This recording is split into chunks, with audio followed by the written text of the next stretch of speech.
దేవుడికి స్తోత్రం కలుగుగాక. సమయంలో చిన్న వాక్య భాగాన్ని మనం చదువుతున్నాం.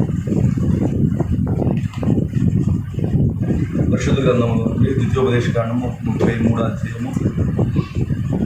పరిశుద్ధ గ్రంథంలో నుండి ద్వితీయోపదేశకాండము 33వ అధ్యాయము 29వ వచనాన్ని మనం చదువుతున్నాం. చెప్పవచ్చు, ఇశ్రాయేలు నీ భాగ్యం ఎంత గొప్పది,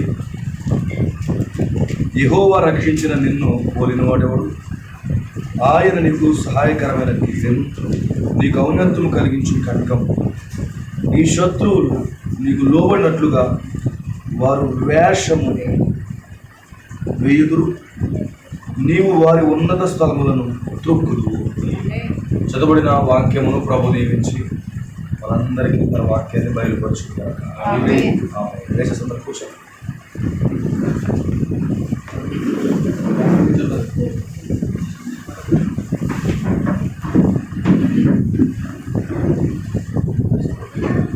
దేవుడికి స్తోత్రం కలుగుగాక.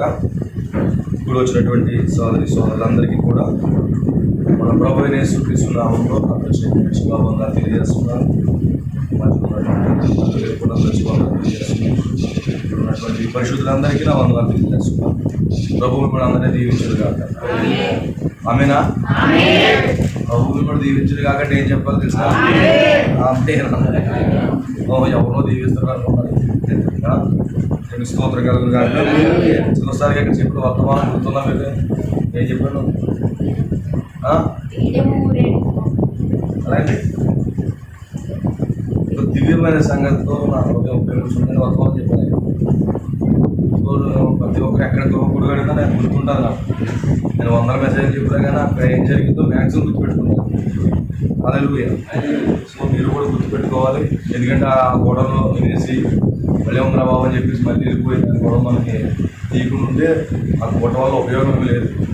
ఎందుకంటే గుట్టలో కూర్చున్నోడికి ఎవరికైనా కొంచెం ప్రభావం ఏముంటుందంటే ఓ మాకు అంత తెలుసుకుందని చూస్తుంది. ఆ తర్వాతే వాక్యం మనం గుర్తుండాలి. వాక్యం ఎప్పుడు గుర్తొస్తుందంటే ఆ వాక్యం మనలో మారిపోతున్నప్పుడే గుర్తుంది. అవునా? వాక్యం మనకు గుర్తుండాలంటే ఏమవ్వాలి? వాక్యముగా మనం మారిపోయినప్పుడు దాన్ని ఇంకెప్పుడు మర్చిపోవాలి. అందుకే దిస్ ఇస్ ద టైం. వాక్యము పూర్తిగా శరీరధారిగా మారిపోయేటటువంటి సమయం. శరీరధారిగా మారిపోయిందని వేరు చేయగలమా? వేరు చేయగలం. ఇప్పుడు తింటాం, మధ్యాహ్నం తిన్నాం, మన బాడీలోకి వెళ్ళిపోయింది. దాన్ని మనం వేరు చేయగలమా? వేరు చేయలేము. ఎందుకంటే మన లోపలికి వెళ్ళిపోయింది. అవునా కదా? మధ్యాహ్నం ఏం కూర తెస్తున్నారో భోజనం చెప్పండి, మర్చిపోతారా? మర్చిపోరు. ఎందుకంటే గుర్తుంటుంది అది. హల్లెలూయా. వాక్యాన్ని ఎప్పుడు మర్చిపోకండి. మర్చిపోతున్నారంటే మీకు జీర్ణం అవ్వట్లేదు, మీకు మేనిఫెస్టేషన్ అవ్వట్లేదు నాకు. సో వాక్యాన్ని ఎప్పుడు మర్చిపోవద్దు. అలాగని గుర్తులు పెట్టవద్దు. మీ శరీరధారిగా, వాక్యమే శరీరధారిగా అవడానికి మీరు ఎల్లప్పుడూ కూడా ప్రయత్నించాలి. తిన్నది వంట పట్టాలి కదా? వంట పట్టాలా? అంటారు కదా, తిన్నది బాగా వంట పట్టింది అంటారు. అంతగారు ఇక్కడ బాధ ఏంటంటున్నారు, బొమ్మలు వచ్చేసి అనుకుంటా మనకు 100 మంది అంటారు. లేకపోతే ఆ హోటలంటే ఈ హోటలని తిరిగేసి బాగా ఇదే అయిపోయాడు అని 100 మంది అంటారు. మరి ఆత్మీయ కూడా చిన్న వాక్యం ఇవ్వాలి, మనం వంట పట్టాలి. మరి ఆమె దేవుడికి మహిమ కలుగును కాక. చాలా సమయం అయిపోతుంది కాబట్టి కొన్ని నిమిషాలు మాత్రమే వాక్యాన్ని మాట్లాడతాను. 45 minutes క్లోజ్ చేస్తాను. నెక్స్ట్ మళ్ళీ ఇక్కడ కోటలు జరిగినప్పుడు ఖచ్చితంగా అడుగుతానండి. వారు గుర్తుపెట్టుకోండి, ఇక్కడే కాదు ఎక్కడికి వెళ్ళినా అడుగుతాను. అంతకుముందు ఏం చెప్పాను తెలుసా? ఆయన మాట చెప్పిన వల వేయండి అని వర్తమానం చెప్పి పేతురు దోని లోపలికి వెళ్ళినప్పుడు స్థానమైన చేపలు పడ్డాయి. గుర్తుందా? 2 స్తోత్రం కలుగుతుంది. హల్లెలూయా. ఇది మన జ్ఞానంతో కాదు, మన లోపలికి భాగం అయిపోవాలి. అప్పుడే మనకు గుర్తుంది. దేవుడి స్తోత్రం కలుగుతుంది. చాలా మంచిగా ఈ రాత్రి దేవుడు మనం నడిపించుడు కాక. కొన్ని మాటలు మాత్రమే నేను ధ్యానం చేద్దాం. ఇక్కడ ద్వితీయోపదేశకాండంలో మోసే తన చివరి దశలో అది వెళ్ళిపోతున్నాడు. ఎందుకంటే నెక్స్ట్ అధ్యాయంలోనే వెళ్ళిపోతున్నాడు. నెక్స్ట్ అధ్యాయంలోనే ప్రవక్త వెళ్ళిపోతున్నాడు. వెళ్ళిపోయే ముందు ఇశ్రాయేలు కోసం ఒక గొప్ప విషయాన్ని మాట్లాడుతూ ఉన్నాడు. దేవుడి ప్రవక్త నిద్రించే ముందు, దేవుడి ప్రవక్త కాలం అనే తెరవతలకు వెళ్ళిపోయే ముందు ఒక అద్భుతమైన విషయాలను అక్కడ బయలుపరుస్తున్నాడు. సో అక్కడ 33వ అధ్యాయం కానివ్వండి, 32వ అధ్యాయం కానివ్వండి, ఒక కీర్తన పాడుతూ ఉన్నారు. వాళ్ళు సంతోషమైన కీర్తన, ఒక ఆనందకరమైన కీర్తన పాడుతూ ఉన్నారు. దేవుడు వారి జీవితాల్లో చేసినటువంటి ఆ గొప్ప కార్యము కీర్తన రూపంలో ఆరాధన చేస్తున్నారు. అందుకే ఇప్పుడు కూడా పాట అనేది వాక్యముగా ఉండాలి. అందుకే మీరు పాట పాడుతున్నప్పుడు అది వాక్యమా కాదా చూసుకుని పాడాలి. వాక్యమా కాదా చూసుకుని పాడాలి. సో ఇక్కడ 3 పాటలు కూడా పాడారు, చాలా అద్భుతంగా. అది వాక్యమై ఉన్నది. 3 పాటలు పాడారు, చాలా అద్భుతం. అది పూర్తి వాక్యమై ఉన్నది. అందుకే వాక్యమే పాట అవ్వాలి. వాక్యమే పాట అవ్వాలి. కొన్నిసార్లు వాక్యము పాటలుగా ఉంటాయి. ఆ పాటలు చూస్తే నేను ప్రసంగం చేస్తుంటాను. కొన్నిసార్లు ఏం చెప్పాలి ప్రభా అని ఆలోచన చేస్తున్నప్పుడు కొన్నిసార్లు అంత ఆలోచన తట్టదు. ప్రార్థన చేస్తున్నప్పుడు పాటల మీదకి వెళ్తుంటాను ఆలోచన. వీళ్ళు పాట వింటున్నప్పుడు ఆ పాట అంతా విన్నప్పుడు దేవుడి వాక్యం అనుకోండి, ఇమీడియట్గా పాటలే అనేకసార్లు ప్రసంగం చేశాను. ఎందుకంటే వాక్యమే పాట. ఇక్కడ 33, 32 వచనాలలో ఆరాధన చేస్తున్నారు, దేవుడి కార్యాలు వర్ణిస్తున్నారు. ఎలా వాక్య రూపంలో చూడండి. ఆ యొక్క వాగ్దాన దేశంకు బయలుదేరే ముందు వారు ఎర్ర సముద్రం దాటిన తర్వాత కూడా పాట వచ్చింది. ఎవరు పాడారు? మిరియాము, అక్కడ గుంపంతా కూడా చాలా అద్భుతమైన పాట పాడారు. ఇక్కడ వాడు వాగ్దాన దేశానికి వెళ్ళే ముందు కూడా చాలా అద్భుతమైన పాటలు నడుపుతున్నారు. దేవుడు వర్ణిస్తున్నాడు, దేవుడు కార్యాలు చేస్తున్నాడు. సో ఇప్పుడు మనం చివరిగా మనం వెళ్ళిపోయే ముందు కూడా ఒక నూతన గీతాన్ని మనం పాడుతూ స్తుతిస్తూ గణపరుస్తూ ఈ భూమిని మనం విడిచి మన వాగ్దాన దేశంలో మనం వెళ్ళవలసి ఉంటుంది. సంతోషంగా వెళ్ళవలసి ఉంటుంది. అందుకేమన్నాడు బోస్వర్తో, నన్ను సంతోషంగా పాటలు పాడి పంపించండి అయ్యా అన్నాడు. అన్నాడా? బాలుడు ఏమన్నాడు? ఇలాంటి ఈ బాధాకరమైన పాటలు వద్దు, నేను తండ్రి గృహానికి వెళ్ళిపోతున్నాను, నాకు పట్టాభిషేకం కాబట్టి మంచి పాటలు పాడమని, హుషారు కలిగిన పాటలు పాడండి, నేను వెళ్ళిపోతాను. దేవుడి స్తోత్రం కలుగునుగా. సో ఇక్కడ వాగ్దాన దేశానికి వెళ్ళే ముందు మోషే ఒక చక్కని పదం వాడుతూ ఉన్నాడు. ఆయన చనిపోతూ ఒక చక్కని రెవల్యూషన్ ఇస్తున్నాడు. ఎవరి కోసం రెవల్యూషన్ ఇస్తున్నాడంటే, ఎవరైతే ఇంతకాలం మోషేని వెంబడిస్తున్నారో, ఎవరైతే అగ్నిస్తంభాన్ని వెంబడిస్తున్నారో, ఎవరైతే ప్రవక్తని మేఘస్తంభాన్ని వెంబడిస్తున్నారో వారికి ఒక చక్కటి మాటను తెలియజేస్తా ఉన్నాడు. ఏంటి ఆ మాట అంటే, ఇజ్రాయేలు నీ భాగ్యం ఎంత గొప్పదయ్యా అంటాడు. బిఫోర్ లీవింగ్, ఆయన వెళ్ళిపోయే ముందు ఒక చక్కని రెవల్యూషన్ ఇస్తున్నాడు. వారికి ఉన్నటువంటి ఘనత, వారికి ఉన్న సంతోషాన్ని, వారికి ఎక్కడ హ్యాపీనెస్ ఉందో అది బయలుపరుస్తున్నాడు. ఇంగ్లీష్లో భాగ్యం అనే పదానికి ఏంటంటే హ్యాపీ, సంతోషం, ఆనందం. ఇజ్రాయేలు నీ ఆనందం ఎంత గొప్పదయ్యా, నీ ఆనందం, నీ సంతోషం ఎంత గొప్పది. ఆమె ఎప్పుడు చెప్తున్నాడు? నెక్స్ట్ అధ్యాయంలోనే సరిపోతున్నాడు. ఇక్కడ చివరి ప్రసంగం ఇది, లాస్ట్ మెసేజ్. ఈ ద్వితీయోపదేశ కాండంలో లాస్ట్ మెసేజ్. దాని నెక్స్ట్ అతను చనిపోతున్నాడు. దేవుని ప్రవక్త కూడా ఆయన చనిపోయే ముందు చాలా గొప్ప మాటలను, ఆయన సీల్స్, ఆయన ముద్రలను ఆయన బయలుపరిచే వెళ్ళిపోయాడు. ఈరోజు ముద్రలో వధువు యొక్క భాగ్యము, సంతోషం అక్కడ బయలుపరచబడతా ఉంది. ఈరోజు మన సంతోషం, మన ఆనందము ఎక్కడ బయలుపరచబడుతుందంటే ఆయన గ్రంథములో, 7 ముద్రల గ్రంథములోనే మన సంతోషం అంతా బయలుపరచబడుతుంది. ఐ బిలీవ్, నేను నమ్ముతున్నాను. మోషే కూడా వెళ్ళిపోతున్నప్పుడు వధువు లేకపోతే అక్కడ ఉన్న ఇజ్రాయేలు స్థానాన్ని బయలుపరుస్తున్నాడు. అందుకే ప్రాఫెట్ విలియం బ్రాండమ్ గారు కూడా ఆయన భూమిని విడిచిపెట్టే ముందుగా వధువు తన స్థానాన్ని, వధువు యొక్క స్థానాన్ని ప్రవక్త చూపించుకుంటూ వస్తున్నాడు. దేవుడి స్తోత్రం కలుగునుగా. వధువు యొక్క పనిని చూపిస్తున్నాడు. వధువుకి ఎంత భద్రత ఉందో చెప్తున్నాడు. వధువు ఏ విధంగా వెళ్తుందో చెప్తున్నాడు. సో గమనించండి, ఆ యొక్క మొదటి నిర్గమంలో దేవుడి ప్రవక్త ఎలా ఉన్నాడో ఈ 3వ నిర్గమంలో కూడా దేవుడి ప్రవక్త అదే విధంగా యాటిట్యూడ్ ఉంది. దేవుడికి మహిమ కలుగునుగా. చాలా చాలా మంచి విషయాలు మాట్లాడుతూ మనం ఆత్మ సంబంధమైన ఇజ్రాయేలు మర్చిపోవద్దు. ఆత్మ సంబంధమైన ఇజ్రాయేలు, దేవుడికి స్తోత్రం కలుగునుగా. ఇక్కడ ఇజ్రాయేలు నీ భాగ్యం ఎంతో గొప్పదయ్యా అంటాడు. నీకులాగా సంతోషపడేవారు భూమి మీద ఎవరో లేరయ్యా. అవునా? ప్రవక్త మాట అంటాడు. ఏ మాట అది? ఏ మాట తెలుసా? ఏంటి చెప్పండి. తిరిగి జన్మించిన వ్యక్తి, ఒక వ్యక్తి తిరిగి జన్మించినప్పుడు ప్రపంచంలో అతని కంటే సంతోషకరమైన వ్యక్తి ఈ భూమి మీద ఎవడో ఉన్నాడు. అవునా? ఉన్నారా? తిరిగి జన్మించిన వ్యక్తి కంటే ఈ భూమి మీద సంతోషంగా ఉండే ఒక వ్యక్తి కూడా లేడు. అవునా?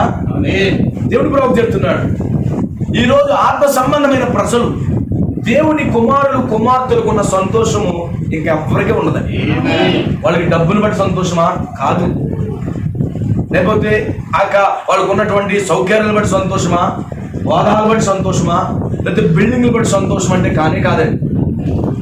వాళ్ళు తిరిగి జన్మించిన దాన్ని బట్టి సంతోషంగా ఉన్నారు. వాళ్ళు పర సంబంధమైనటువంటి కార్యాలు చూడడం బట్టి సంతోషంగా ఉన్నారు.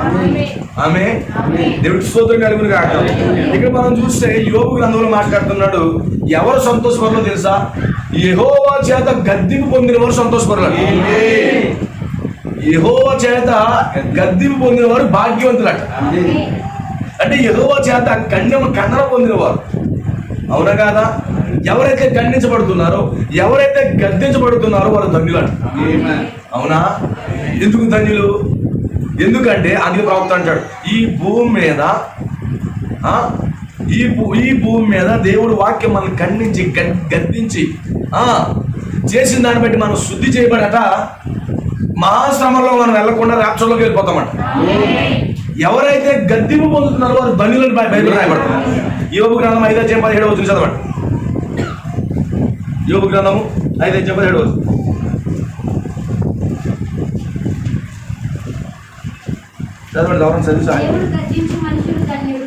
దేవుడు ఇంగ్లీష్ లో హ్యాపీయెస్ట్ పర్సన్ అన్న. మనం గద్దిస్తే ఎలా ఉంటాం? మొహము ఇబ్బంది పెట్టుకుంటాం. కానీ పరిశుద్ధ గ్రంథం ఏముంది తెలుసా? దేవుడు ఎవరినైతే గద్దిస్తున్నాడో వారు ధన్యులట, వారు భాగ్యవంతులట. ఎవరినైతే దేవుడు గద్దిస్తున్నాడో వారు భాగ్యవంతులట. ఎవరైనా ధనవంతులు, గొప్పవారు. ఈరోజు భూమి మీద గొప్పవారు ఎవరు? దేవుడు ఎవరినైతే గద్దిస్తున్నాడో వారు ధన్యులట. ఇంకో మాట ఉంది, ఎవరైతే నీతి నిమిత్తం హింస పొందుతున్నారో వాళ్ళు భాగ్యవంతులట. ఎవరైతే వాక్యం నిమిత్తం మాట్లాడుతున్నారో వారు భాగ్యవంతులట. అవునా? దేవుడి మహిమ కలుగును గాక. అందుకని ఇశ్రాయేలు ఎంత గొప్ప భాగ్యం తెలుసా? ఇశ్రాయేలు తిన్న దెబ్బలు ఎవరు తినలేదండి ప్రపంచంలో. వాళ్ళు ఎంత ప్రేమించబడ్డారని అన్ని దెబ్బలు తిన్నారండి వాళ్ళు. అవునా? అబ్రహాముని దేవుడు పిలిచాడా? అబ్రహాముని దేవుడు పిలిచాడు, ఎన్నుకున్నాడు. పాలు తేనెలు ప్రపంచ దేశాన్ని అబ్రహాముకి దేవుడు ఇచ్చాడు. తర్వాత ఇశ్రాయేలు ప్రజలు ఎక్కడికి వెళ్ళారు? ఫరో చేతులకు వెళ్ళారు. అక్కడ నలగొట్టాడు. ఎంతకాలం? 430 సంవత్సరాలు. ఇలాంటి దెబ్బలు ఎవరికి తగలలేదు. అవునా? ఆ తర్వాత 40 సంవత్సరాలు పరిగెత్తి కొంతమంది రాలిపోయారు. మళ్ళీ కొంతమంది ప్రవక్త అంటాడు వాళ్ళు రాలిపోయారు కానీ నశించుకోలేదన్న. అన్నాడు, వాళ్ళు రాలిపోయి చచ్చిపోయారు కానీ వాళ్ళు నశించుకోలేదన్నాడు ప్రవక్త వర్తమానం. ఆమె వాళ్ళు నశించిపోలేదు, వాళ్ళు పాతాళానికి ఏమి వెళ్ళిపోలేదు. ఆమె రాలిపోయేదంటే వాళ్ళ అవిశ్వాసాన్ని బట్టి బయటకు ఆగిపోరంతే. ఆమె సో వాళ్ళు చాలా కష్టపడి అనిపించారు. 40 సంవత్సరాలు ఆగిపోయారు. ఆ తర్వాత మరలా వాగ్దాన దేశానికి వచ్చారు. దేశానికి వాగ్దాన దేశం వచ్చిన తర్వాత మళ్ళీ ఏమైంది? న్యాయాధిపతుల కాలంలో కొట్టబడ్డారు. అవునా? ఆ తర్వాత మరలా రాజుల కాలం వచ్చిన తర్వాత నెప్పుకొండ మళ్ళీ పట్టిపోయాడు. ఎంతకాలం? 70 సంవత్సరాలు. మళ్ళీ బాధలు ఎదుర్కొన్నాడు.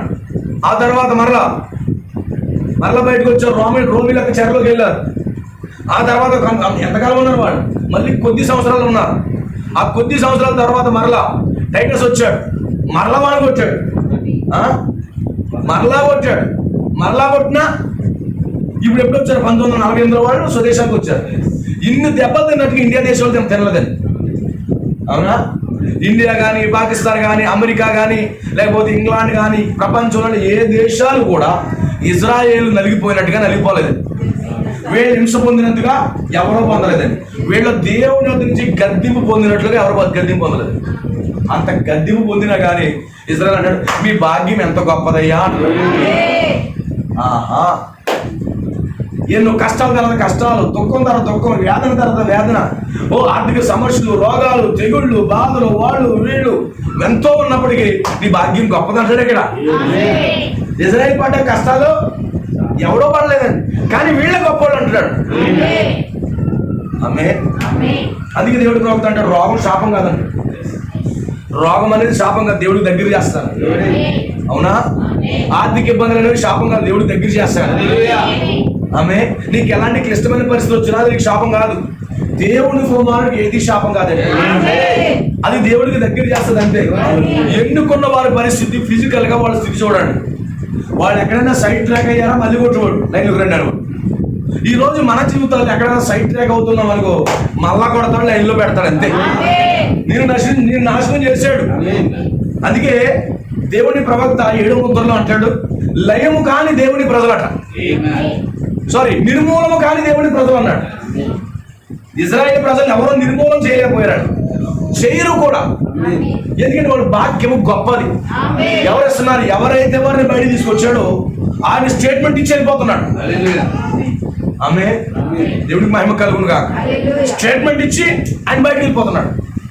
మీరు గమనించండి, ఇజ్రాయేల్ మీ భాగ్యం ఎంత గొప్పదయ్యా అన్నాడు. ఎంత గొప్పడే మీకున్న సంతోషం ఈ ప్రపంచంలో ఎవరికి లేదయ్యా. ఈరోజు రీసెంట్గా కూడా ఎక్కడో అంటే మెసేజ్లే గ్రూపుల్లో పెడుతున్నారు, టీవీలో న్యూస్, ఇజ్రాయేల్ నీ భాగ్యం ఎంత గొప్పది టైటిల్ పెడుతున్నారు. అవునా? అంటే ప్రపంచం అంతా వాళ్ళు సంతోషపరులను చూడగలుగుతుంది, వాళ్ళు గొప్పవాళ్ళని చూడగలుగుతుంది, వాళ్ళు ఆనందకరమైన ప్రజలని భాగ్యవంతులని చూడగలుగుతుంది. ఇప్పుడు 186 దేశాలు దరిదాపుగా ప్రతి ఒక్కరు కొన్ని ఇజ్రాయేల్ మీద ఉంది. వాడిని శపిద్దాం అనుకున్నవాడు శపించబడిపోతాడు, దీవించాలనుకున్నాడు దీవించబడతాడు. అది ఒక దేవుడి కుమారుని ఎవరో శపించడానికి ప్రయత్నించకండి, మీరు దీవించండి. అందుకే మన ప్రవక్త ఏమని నేర్పించాడు? God bless you, God bless you, God bless you, God bless you అంటారు. గాడ్ బ్లెస్ యూ అంటే అర్థం చెప్పండి, దేవుడు నిన్ను దీవించు. సపోజ్ గాబ్రియల్ గారి దగ్గరికి వెళ్ళి గాడ్ బ్లెస్ యూ గాబ్రియల్ గారు అంటారు. నేనేమన్నాను? దేవుడు నిన్ను దీవించడు కాక. ఇప్పుడు ఆ వ్యక్తి దీవించబడ్డాడు అనుకో, మన నాకు అసలు చెప్పు, దీవించమని చెప్పింది ఎవరు? నేనే చెప్పాను. అవునా? మన సిస్టర్ అంటే గాడ్ బ్లెస్ యూ సిస్టర్ అన్నాం. అవునా? ఆ సిస్టర్ నీ మాటను బట్టి దీవించబడిపోయింది అనుకో, నీకు అసలు చెప్పు అంటే దేవుడు దీవించడు కాక చెప్పింది ఎవరు? మనమే. అవునా? అందుకే నీ దగ్గర ఉన్న ప్రజలందరినీ God bless you, God bless you, God bless ఎందుకు చెప్తున్నావు తెలుసా? దేవుడు నీకు నేర్పాడు, ప్రవక్త నేర్పాడు. ఎందుకంటే నువ్వు ఎవరికైతే గాడ్ బ్లెస్ యూ చెప్తున్నావో దేవుడు ఆ వ్యక్తిని ఇదివరకే దీవించాడు. దీవించబడ్డ వ్యక్తిని ఇంకా దీవించబడ్డా అని చెప్పు, ఆ దీవెనలు మళ్ళీ నీ మీద వచ్చేస్తాయి. అందుకేమన్నాడు? నిన్ను దీవించిన వారు దీవించబడతారు, నిన్ను శపించిన వారు శపించబడతారు. దట్స్ అంతే. ఆమె హల్లెలూయా. నువ్వు దీవించబడిన వారు నువ్వు దీవించబడిపోతారు అంతే. అందుకే ఇశ్రాయేలు ప్రజలు ఎంతమంది శపించాలని ప్రయత్నించిన వాడు వల్ల కాదు. అవునా? దీవించబడిన వ్యక్తిని ఎవడో శపించలేడు. అందుకే వాడు భాగ్యము గొప్పదై ఉన్నది. ఇప్పుడు నిన్ను ఎవడో శపించలేడు, నీకు ఎవడో చేతపడి కూడా పెట్టడు. అవునా? నువ్వు దీవించబడిన వ్యక్తులు అయితే నిన్ను ఎవడో ఏమి చేయలేడు. దావీదు దీవించబడినవాడేనా? దావీదు దీవించబడినవాడేనా? ఎక్కడో గొర్రెలు మేపుకుంటున్నాడు, దేవుడు ఆ వ్యక్తిని ఆశీర్వదించాడు, అభిషేకించాడు, దేవుడు ఆ వ్యక్తిని వాడుకున్నాడు. అక్కడ సింహాన్ని చంపాడు, ఎలుగుబండిని చంపాడు, వేట కుక్కను తరిమాడు, ఇవన్నీ కార్యాలు చేసి దీవించబడిన వ్యక్తి. ఒకరోజు యుద్ధం జరుగుతున్న సమయంలో యుద్ధంలోకి ఎంట్రన్స్ ఇచ్చాడు. ఎవరో యుద్ధంలోకి ఎంటర్ అయ్యాడా? ప్రతి నిజమైన దేవుడి కుమారుడు యుద్ధంలోకి ఎంటర్ అవ్వాలని. నాకు వద్దంటే కుదరదుగా, నువ్వు దేవుని కుమారుడు అయితే యుద్ధంలోకి రావాల్సి. ఇప్పుడు ఏమయ్యాడు? యుద్ధంలోకి వచ్చాడు. అయితే ఇప్పుడు గొలియాతు ఏం చేస్తున్నాడు తెలుసా? వాడి దేవతల పేరట దావీదుని శపిస్తున్నాడు. అవునా? ఇతను ఎవరు? దీవించబడినవాడు. ఏమన్నాడు? చదవండి 17 అధ్యాయము సమూయేలు గ్రంథం 17 అధ్యాయం.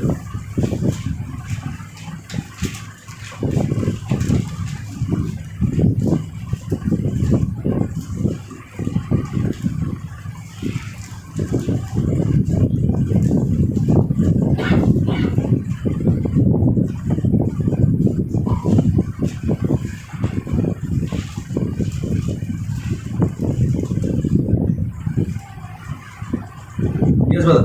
43.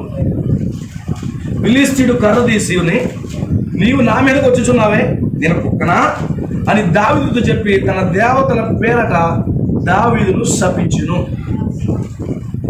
ఏం చేశాడు? దావీదుని శపించాడు. ఇప్పుడు దావీదుకి ఆ శాపం తగిలిందా? దీవించబడిన వాడిని శపిస్తే ఆ శాపం వస్తుందా? రాదండి. ఎందుకంటే దావీదు ఎంత భాగ్యవంతుడు. ఎందులో భాగ్యవంతుడు? దేవుడికి లోబడలో భాగ్యవంతుడు, దేవుడు గద్దింపు తీసుకున్నట్లు భాగ్యవంతుడు, నీతి నిమిత్తం హింసపడేవాడు భాగ్యవంతుడు. ఇప్పుడు ఏం చేశాడు? గొలియాతు తన దేవతల పేరట శపిస్తున్నాడు. ఆమె లేదు గొలియాతు చాటపడెట్టించవచ్చు. ఎవరో గొలియాతు ఏం చేస్తున్నాడు? ఆ దేవత పేరట శాతపడి పెట్టేస్తున్నాడు. నిమ్మకాయ పెట్టి సూదులు గుచ్చేసి ఎండు మిరపకాయలు పాడేసేసి పశువు కుంకుమ పూలు దారిలో పాడేసేసి ఈ కాళ్ళకి వెళ్తుంది ఎక్కిస్తుందని. అవునా? ఎన్నో వాడి దేవతల పేరు ఏం చేసాడు? చాపడి పెట్టాడు మన లోకల్ లాంగ్వేజ్. ఆమె ఇప్పుడు ఈ వ్యక్తి దీవించబడిన వాడు. ఈ దీవించబడిన వాడిని శపించగలరా? అవుతానంటారా? అప్పుడు పడది. హల్లెలూయా. ఇప్పుడు ఏం జరుగుతుందో చూడండి. నా దగ్గరికి రమ్మని మాంసము ఆకాశ పక్షులకు మృగాలకు ఇచ్చేద్దరని ఆ ఫిలిష్తీయుడు దావీదు అనగా, ఇప్పుడు దావీదు అన్నాడు, నీవు కత్తియు ఈటయు బల్లము ధరించుకుని నా మీదకి వచ్చుచున్నావు. అయితే నీవు తిరస్కరించిన ఇజ్రాయేలు సైన్యములకు అధిపతి యెహోవా పేరట నేను నీ మీదకి వచ్చుచున్నాను. శపించడని జ్వరం వచ్చేసిన మనోడికి ఏ నిమ్మకాయ తొక్కేడు అంటారా దావీదు? మనకి ఏదైనా నిమ్మకాయ తొక్కితే కంగారు వచ్చేస్తారు. నిమ్మకాయ వేసారు తొక్కాను, ఇదిగో నాకు చలి వరకు వచ్చేస్తుంది బాబు అన్నాడా? అదిగో ఎండు మిరపకాయ తొక్కేశారు అక్కడ. తాలింపు సరుకులే, ఆ తాలింపు సరుకులు తొక్కేయాను నేను. అయ్యో మనకి ఆటోమేటిక్గా దాన్ని ఆలోచిస్తేనే జ్వరం వచ్చేస్తుంది. అవునా? నిజమే కదా. నువ్వు తాలింపు సరుకులు అంటే పూర్వకాలం అయితే పందిరి కోసేవారు, తురపం తీయడానికి కోడిని పిసికేసేవారు. అక్కడ ఆ తెల్లగట్ల కానీ వేసేసాడంటే అటు దారి వెళ్ళకుండా ఇలా వెళ్తేవారు. అలా నడకూడదని ఎవరో మన చర్చికాడ ఆ కొబ్బరి చెట్టు కింద ఆడో మామిడి చెట్టు కింద వేసేసారు. రాజేసి ఎక్కించే మనల్ని ఎక్కించేసి. ఆమె ఇంకా అర్థమవుతుందా? ఇప్పుడు ఈయన దావీదు దొరికిపోయాడా? దావీదుకు తెలుసు ఐఎమ్ బ్లెస్డ్ వన్. నేను దీవించబడిన వ్యక్తిని, ఈ ప్రపంచంలోనే నేను ఆశీర్వదింపబడిన వ్యక్తిని. వీడంతా నన్ను శపించడానికి. ఆమె పరిశుద్ధాత్మ లేనోడు నన్ను శపిస్తాడా? పరిశుద్ధాత్మ లేనోడు ఏం చేస్తాడు? శాపమే చేస్తాడు, దీవించలేడు. అవునా? ఒక వ్యక్తి పరిశుద్ధాత్మ లేకపోతే దీవించలేడు, శపిస్తూ ఉంటాడు. ఇప్పుడు ఏమయ్యాడు? అయ్యి బాబు ఓడికి వచ్చేస్తుందంటే నాకు మాత్రం తండి, పందిరికి వచ్చేయండి, కోడి పిసిగండి అంటున్నాడు దావీదు. లేదు, జీవం కలిగిన దేవుడి నామంలో వస్తున్నాను నేను, సైన్యములకు అధిపతి యెహోవా నామంలో నేను వస్తున్నాను. దేవుడికి మహిమ కలుగును గాక. హల్లెలూయా. కత్తి కాదు, బల్లెము కాదు, ఈటు కాదు. ఆమేన్. ఈ దినమున యెహోవా నేను నా చేతికి అప్పగించును. ఎవరినే? శపించిన వాడిని అప్పగించేస్తాను. ఎంత ధైర్యమో చూడండి. ఆమేన్. అప్పటికే బాలుడు, చాలా చిన్నోడు, భయపడుతున్నాడా? He had a revelation. నేను దీవించబడిన ప్రజలు. ఎందుకంటే స్క్రిప్చర్ దావీదుకు తెలుసు, దావీదుకు తెలుసు లేఖనాలు. ఇశ్రాయేలు ప్రజలు భాగ్యవంతులు, ఇశ్రాయేలు ప్రజలు ఎవడు ఏమి చేయలేడు, మేము భాగ్యవంతులైన ప్రజలు, మేము ఎవడు మమ్మల్ని తాకలేడు అనే రెవల్యూషన్ ఎవరికి ఉంది? దావీదుకు ఉంది. ఆమేన్. గొలియాతు పాపం ఎంత ఉందంట, ఏమవుతున్నాడంట, పళ్ళు ఎంత ఉన్నాయంట. ఆడి పళ్ళుతోనే కొరికేస్తాడు. వాడు ఏళ్ళు ఎంత ఉన్నాయంట. ఇక్కడ చూస్తే చిన్నోడు. కానీ బైబిల్లో మాట ఉంది, శత్రు ముఖాలు చూసి మీరు బెదిరిపోవద్దు. రిఫరెన్స్లు తెలుస్తాయి. నిజమైన దేవుడు కుమారుడు తిరిగి జన్మించిన వాడికి వాక్యం అంతా తెలుసు. అవునా? బైబిల్లో మాట ఉంది, ద్వితీయోపదేశకాండం 25లో వారు ముఖాలు చూసి భయపడద్దు అన్నాడు. చదవండి. నా ముఖం చూసి భయపడుతున్నారు.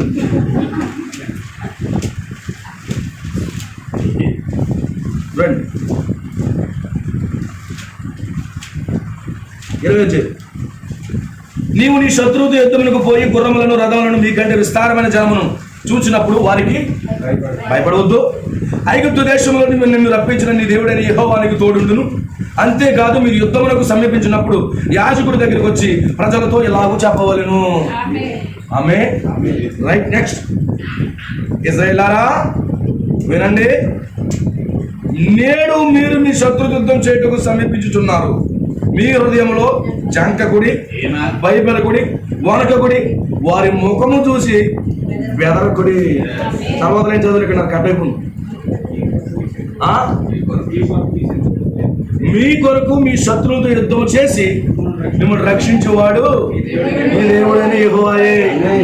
వాడు ముఖం చూసి భయపడొద్దు అన్నాడు. వాడు ఎలాగనొచ్చు,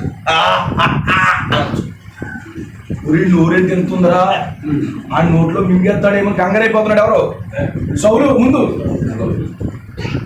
ఎన్ని రోజులు చేశాడంట? 40 రోజులు లెంటి డేస్ చేసినా గొలియా చచ్చిపోవట్లేదట. అవునా అన్నాడట. ఇలా అన్నాడు, ఎవడొస్తాడా రండి అన్నాడు. ఎవరు? సవాల్ చేస్తున్నాడు. అన్నాడు, కత్తి అలా చెప్తున్నాడట. మనడు కత్తి అంతా కూడా లేడు, గులియాత్ కత్తి అంతా కూడా లేడు, కానీ రిఫరెన్స్ ఉంది అతనికి.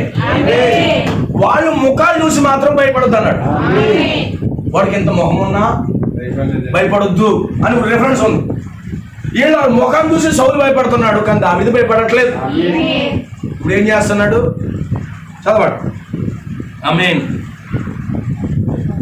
నిన్ను నా చేతికి అప్పగించును, నేను నిన్ను చంపి నీ తల తెగవేతును. ఇజ్రాయేల్లో దేవుడు ఉన్నాడని లోక నివాసులందరూ తెలుసుకున్నట్లు నేను ఈ దినమున ఫిలిష్తీయుల యొక్క కళేబరములను ఆకాశ పక్షులకు భూముఖాలకు ఇచ్చును. ఈ శాపం ఎవడు పెట్టాడు? మరి శాపం పెట్టాడంటే అలాగా అయిపోవాలి కదా. ఇజ్రాయేల్ని దీవించిన వాడు దీవించబడతాడు. వీడు ఎలా శపిస్తున్నాడు? నిన్ను చంపి ఆకాశ పక్షులకి వేస్తానన్నాడు. వీడు శపించాడు.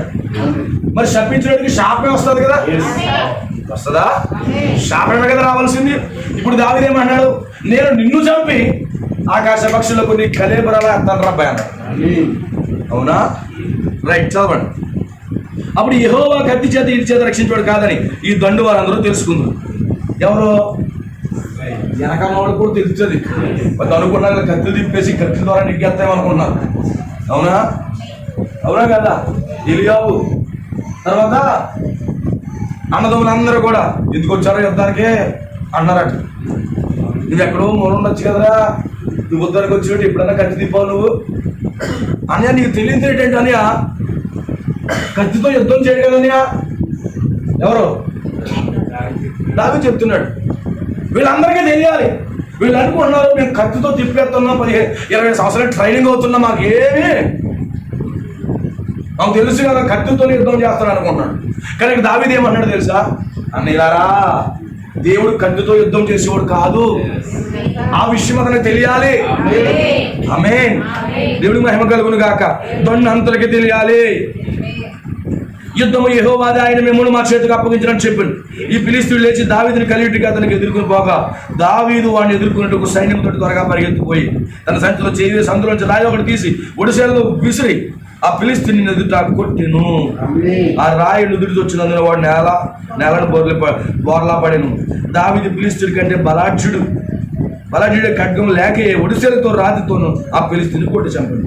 వాడు బోర్లా పడగా దావీదు పరిగెత్తుకుని పోయి ఫిలిష్తీయుని మీద నిల్చుండి వాడి కత్తి వరదూసి దానితో వాడిని చంపి వాడి తల తెగవేసిన. ఫిలిష్తీయులు తమ సూర్యుడు వచ్చుడు చూసి పారిపోయింది. That is David. భాగ్యవంతులను దీవిస్తే శపిస్తారు. దావీదు ఏమన్నాడు? ఆకాశ పక్షులకి వేస్తాను రాన్నాడు. మనోడు అయిపోయి అందుకే. అవునా? ఆకాశ పక్షులకి వేసేస్తాను మిమ్మల్ని అన్నాడు. మనోడు అయిపోయాడు. ఇరాన్ రాజు ఏమన్నాడు? ముందు దావీదుని ప్రపంచ పటంలో లేకుండా చేస్తా అన్నాడు. మనోడు ప్రపంచ పటంలో లేకుండా పోయాడు. అవునా? అలాగే నిజమైన దేవుని కుమారుని ఎవడ శపించినా వాడు పనంతే. అందుకే దేవుని పిల్లల్ని ఎవరు శపించకూడదు. దేవునికి స్తోత్రం కలుగును. దీవించబడిన వాడిని ఎప్పుడు శపించకూడదు. అందుకని ఇశ్రాయేలు నీ భాగ్యం ఎంత గొప్పదయ్యా. ఆమె ఎందులో భాగ్యము? కష్టాల్లో ఉన్న భాగ్యం గొప్పదే. ఎందుకంటే దేవుడు వీళ్ళని కొట్టాడు. చాలా హింస పొందుకున్నారు. చాలా నీతి కొరకు హింస పొందుకున్నారు. వాక్యం కొరకు హింస పొందుకున్నారు. అయినప్పటికీ వీళ్ళ భాగ్యవంతులే. ఫిజికల్ గా స్పిరిచువల్ గా కూడా భాగ్యవంతులు అయిపోయారు. హల్లెలూయా. ఎవరు చెప్తున్నారు? బిఫోర్ ప్రవక్త వెళ్ళిపోయే ముందుగా ఈ మాట చెప్తున్నాడు. ఈరోజు వధువు కూడా భాగ్యవంతురాలే. వాళ్ళు భౌతికమైన ప్రజలు అయితే ఇప్పుడు మన ఆత్మ సంబంధమైన ప్రజలు. ఈరోజు మనం భాగ్యవంతులు మరి ఉన్నాం. ఎప్పుడు ఆమె పిల్లలకి స్కూల్ ఫీజు కట్టినప్పుడు మనం భాగ్యవంతులు. అవునా? అవునా? దేవుడికి స్తోత్రం కలుగుగా. ఆమె ఇప్పుడు మనకి రోగాలు వచ్చి ట్యాబ్లెట్ మందు లేనప్పుడు కూడా భాగ్యవంతులు. మన ఇంట్లో మరణాలు వచ్చి అయినా భాగ్యవంతులమే. రోగాలు వచ్చినా అయినా భాగ్యవంతులమే. నీతి కొరకు హింస పొందినా భాగ్యవంతులు. సన్నిధిలో ఖండించినప్పుడు కూడా నువ్వు భాగ్యవంతులు. అవునా? ఏమన్నాడు? యెహోవా చేత గద్దింపు పొందినవాడు భాగ్యవంతులు అన్నాడు. ఆమె దేవుడికి స్తోత్రం కలుగుగా. అందుకే దేవుడి సేవకుడిగా ఎవరైనా మిమ్మల్ని గద్దించినప్పుడు నేను భాగ్యవంతులని చెప్పండి. చాలా హ్యాపీగా ఉన్నానని చెప్పండి. ఎందుని బట్టి? దేవుడు నన్ను కాబట్టే గద్దించాడు. నిన్ను గద్దించలేదంటే నువ్వు పేదోడు, నన్ను గద్దించాడు కాబట్టి నేను ధనవంతుడిని. అలా చెప్పగలంటా? దేవుడికి స్తోత్రం కలుగుగా. హల్లెలూయా. నేను దినము నా కారు తాడేపల్లిగూడెం మీటింగ్ వెళ్ళడానికి కారు ఎంత కొట్టినా క్లీన్ పాస్ కొడతాడు, అవ్వట్లేదు. అది బ్యాటరీ కంప్లీట్ వచ్చింది, ఏమొచ్చింది మనకు తెలియదు. కొంచెం చాలాసేపు బాధపడ్డాను. బండి మీద వెళ్తున్నాం, జాన్ బాబు గారు కారు అడిగాం. సడన్గా దేవుడు నాతో మాట్లాడుతున్నాడు. నాకు వాక్యం చెప్పు కదా ఏమో అని. ఏ వాక్యం చెప్పాము? అనుకూల పరిస్థితులు, ప్రతికూల పరిస్థితులు కూడా సంతోషంగా ఉన్నాను కదా. వెంటనే దాన్ని గొడవ మర్చిపోయాను. హ్యాపీగా కూటానికి వెళ్ళిపోయి హ్యాపీగా వాక్యం చెప్పి హ్యాపీగా తిరిగి వచ్చేసి నాకు బాధ అనిపించలే. దేవుడు అందుకే ప్రతి సమయంలో మనం ప్రోత్సహిస్తూ ఉంటాడు. మనం భాగ్యవంతులమై ఉన్నాం. హల్లెలూయా. మనం చాలా చాలా భాగ్యవంతులు. ఎందుకని? కష్టం వచ్చినా భాగ్యవంతులమే, ఇబ్బంది వచ్చినా భాగ్యవంతులు, ఇరుకులో ఉన్నా మనం భాగ్యవంతులమే. ఎవరు చెప్పారు మనం పేదోళ్ళని? నో సార్, ఎవరు చెప్పారు నీ పేదోళ్ళని? సంతోషం లేనివాడే పేదోడు, కానీ వధువు సంతోషంగా ఉన్నది. ఆమె గమనించండి, మనం భౌతికంగా డబ్బు లేనివాళ్ళేమో, ఆత్మ సంబంధంగా చాలా ధనవంతులు. పొద్దున్న ఒక సేవకుడు నేను మాట్లాడుకుంటున్నాం. ఏ విధంగా తెలుసా? భౌతికంగా డబ్బు లేకపోతే పతనం అయిపోయినట్టు కాదు, అనారోగ్య పాలు అయిపోతుంటే పతనం అయిపోయినట్టు కాదు, కానీ ఆత్మలో కృషించిపోతున్న వాడే పతనం అయిపోయినాడు. ఆత్మలో కృషించిపోతున్న వాడే పతనం అయిపోయినాడు. శరీర రుగ్మతలు, శరీర బలహీనతలు, లేకపోతే ఆర్థికంగా లేకపోవడం, లేకపోతే కుటుంబ పరిస్థితులు లేకపోవడము, కష్టాలు అనుభవించడం, అది పేదరికం కాదండి. అది పేదరికం కాదు.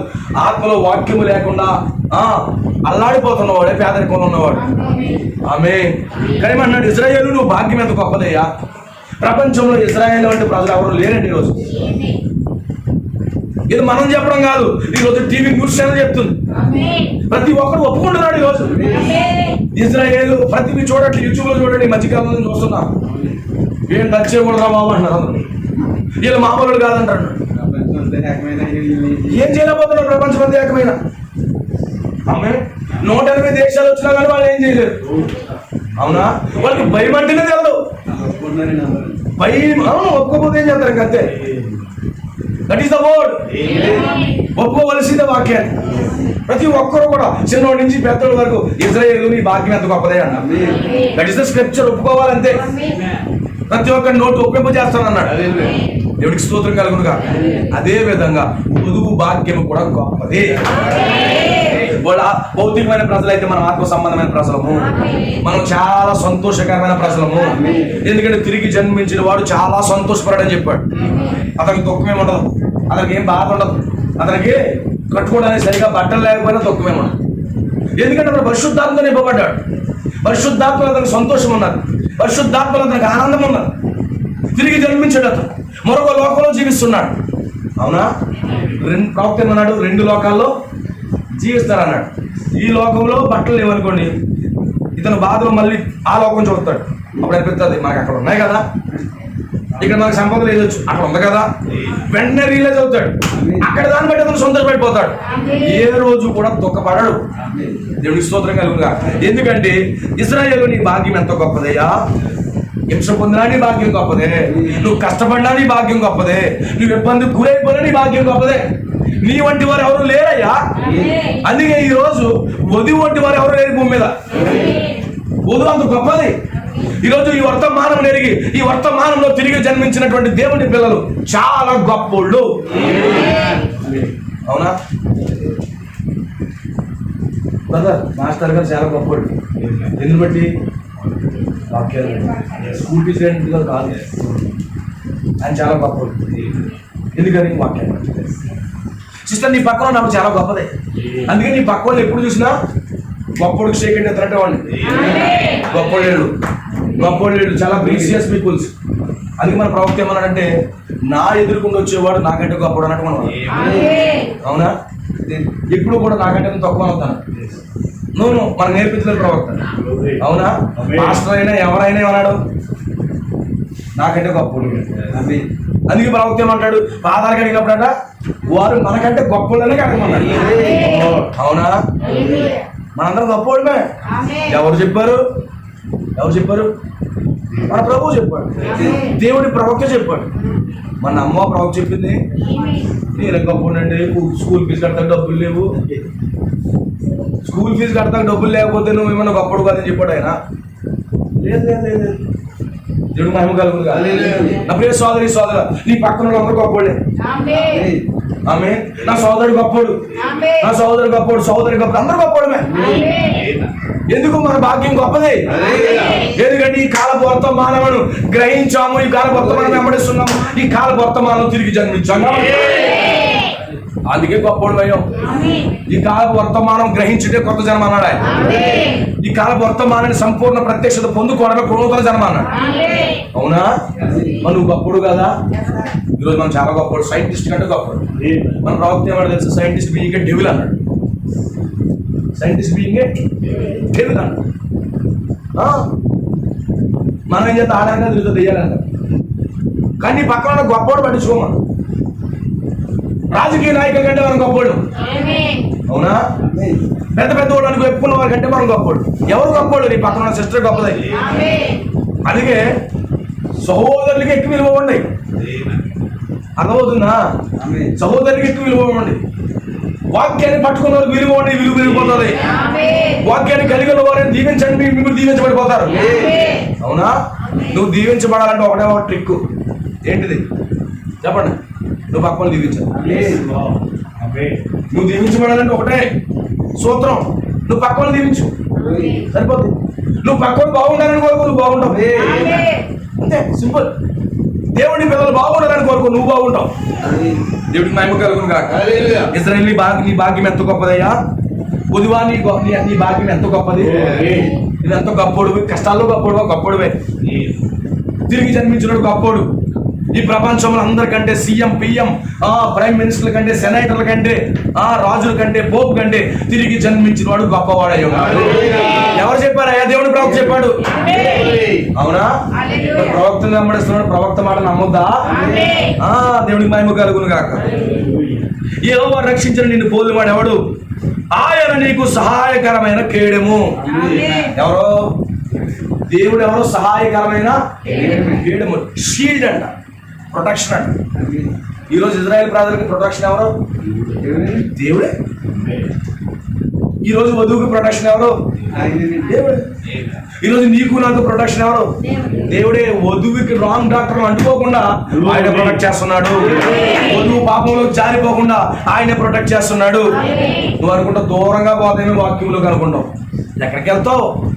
నీ కాలర్కి లాక్ అడింది చూడు. కాలర్కి ఏమడింది? లాక్ అడింది. ఒకవేళ ఎక్కడికి వెళ్తాను ఇంకో లాగుతాడు. వెళ్ళదంతా చొక్కా చిరిగిపో, గుర్తుపెట్టుకో. అవునా? దేవుడికి స్తోత్రం కలుగును కాక. నువ్వు ఎక్కడికి వెళ్ళా నేను వృద్ధిలో సోదరుడా నువ్వు అనుకోవచ్చు, నువ్వు ఎందులో కూడా సంతోషపడలేవు. నువ్వు నిజమైన దేవుడిని కుమారుడు అయితే లోకములో నువ్వు ఎంజాయ్ చేయడానికి ప్రయత్నించినా నీకు సంతోషం దొరకదు. నీ డబ్బులన్నీ అయిపోతాయి, నీ డబ్బులన్నీ ఖర్చు అయిపోతాయి, కానీ నీకు సంతోషం దొరకదు. ఒక కూటమిలో ఆమె అని చెప్పి వాక్యానికి సమర్పించుకో. 3 గంటల సినిమా కంటే ఒక సంతోషం అవుతుంది. పోతుందంటారు సంతోషం పోదు.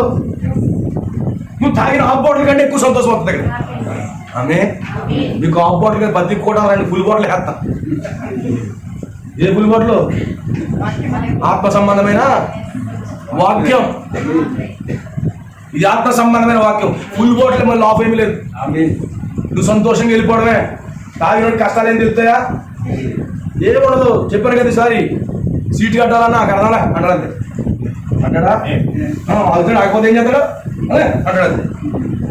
బట్టలు లేవా? బట్టలు స్టైల్ చేస్తాడు తాగినోడు. వాడు కింద తుర్లేసినది తెలదు, వాడికి ప్యాంట్ తిరిగిపోయినది తెలదు, చొక్కగా మంటట్టుకోని తెలదు. వాడు చొక్కే చాలా బాగుందని వెళ్ళిపోతాడు. నిజమే, నాకు ఇలా చొక్కే వాడుతున్నాడు ఇంటికి వెనకాలంతా చిరిగిపోతుంది. చిరిగిపోయే భయం ఉండదా?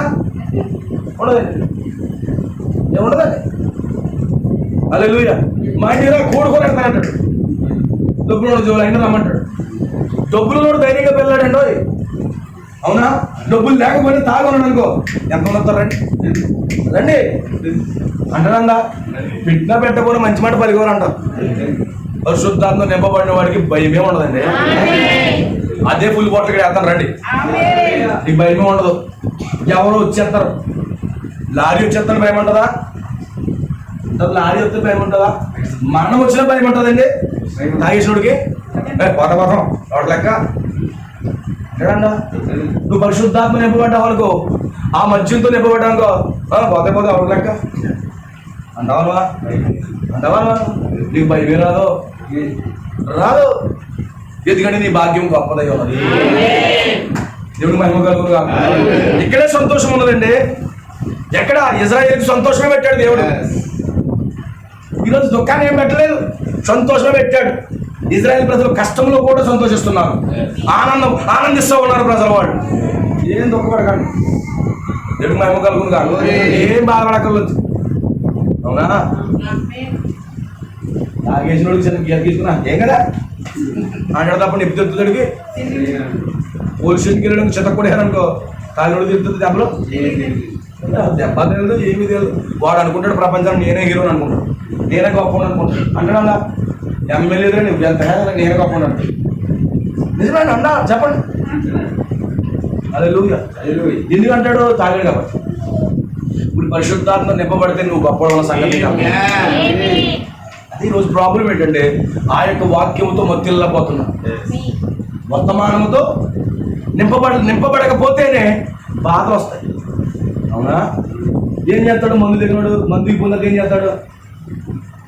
మందు దిగిపోయిన పొద్దున్నే కృషి చేసుకుంటాడు. అక్కడ సూర్యుడికి ఎదురుకున్నా కూర్చుని ఆలోచిస్తూ ఉంటాడు, బాధపడిపోతుంటాడు, దుఃఖపడిపోతాడు. మందు దిగిపోయింది కాబట్టి. అవునా? ఇలా ఎవడంటే బావా అంటాడు, అంతే. ఎవడ బావ దొరికాడు, ఏమి లేవురా పర్లేదు పొద్దున్నే టానిక్ అంటాడు. బాగుంటుంది ఫ్రెండ్స్. నిజంగా విషయం చెప్పనండి, తాగినోడు బావా అని ముద్రెడతాడండి. అవునా? ఎంత ప్రేమించేస్తాడో. అందుకే పరిశుద్ధాత్మ పొందుకున్నాడు సహోదరులు అంత ఎక్కువ ప్రేమిస్తాడు. అవునా? బావని దేవుడికి చెప్పు, బావా ఏ కూర్చున్నావే అని. ఏం పడలేదురా పొద్దుటే అడిగిపోతాం, నీ దగ్గర లేవా? నా దగ్గర ఉన్నాడే. అదే సంఘానికి మత్తు దిగి లోపల ఇంకో కూటమి ఎందుకు ఎడతానో తెలుసా? ఎందుకు ఎడతాను? మళ్ళీ మొత్తం అయిపోలే. పరిశుద్ధాత్మ నింపబడిపోతే నీ అప్పుల బాధ గుర్తురాదు, నీ రోగాలు అదే సంఘానికి ఏం కావాలి? నీకు ఎల్లప్పుడూ పరిశుద్ధాత్మ మత్తులో ఉండాలి, అంతే. అందుకే కూటలు మానేకండి సుమే. కూటలు మానేశారంటే నీ బాధలు గుర్తొస్తాయి. కూటలు మానారా బాబు అంటే నీ బాధలన్నీ గుర్తొచ్చేది గుర్తుపెట్టుకో. ఇంటికాడ ఏదో చేద్దాం అనుకుంటావు, నీకు పెరిగిపోతాయి. సమస్య లేదు.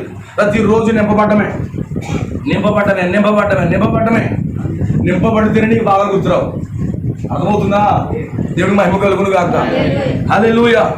చూడండి, నీకు సహాయకరమైన కేడము నేను అంటున్నాడు. కేడము అంటే షీల్డ్, ప్రొటెక్షన్. ఆల్వేజ్ నీకు సపోర్ట్ చేసేవాడు నేను ఉన్నాను. ఇజ్రాయెల్కి ఎల్లప్పుడూ సపోర్ట్ చేసేది ఎవరు? అమెరికా కాదు, అది డూప్లికేట్. అది ఈరోజు క్రైస్తవానికి సపోర్ట్ చేసేది అమెరికా కాదు. ఈరోజు ప్రపంచ జనాభా అనుకున్నారు ఈ క్రైస్తవులకు సపోర్ట్ అమెరికాని, కానే కాదు. ఇజ్రాయెల్కి సపోర్ట్ అమెరికా అనుకున్నారు, కానే కాదు. ఇజ్రాయెల్కి సపోర్ట్ దేవాది దేవుడు, సైనికులు, వధువుకి సపోర్ట్ బలిష్ఠుడైన దూత. ఆయన దిగొచ్చేసాడు, ఆయన పరలోకంతోనే దిగొచ్చాడు. మనకు సపోర్ట్ ఇజ్రాయెల్ కాదు, మనకు సపోర్ట్ అమెరికా కాదు, బిషప్పులు కాదు, మనకు సపోర్టు సంస్థలు కాదు. మన సపోర్ట్ ఎవరు? బలిష్ఠుడైన దూత, గ్రంథము తెచ్చిన దూత. మనకు సపోర్ట్ ఆయనే. ఆయన ఏం చేస్తున్నాడు? కవర్ చేస్తున్నాడు, షీల్డ్ మొత్తం కప్పేస్తున్నాడు. అవునా? మొత్తం కప్పేస్తున్నాడు, పూర్తిగా కప్పుతున్నాడు ఆయన. నీకు శాపం తగవకుండా కప్పుతున్నాడు.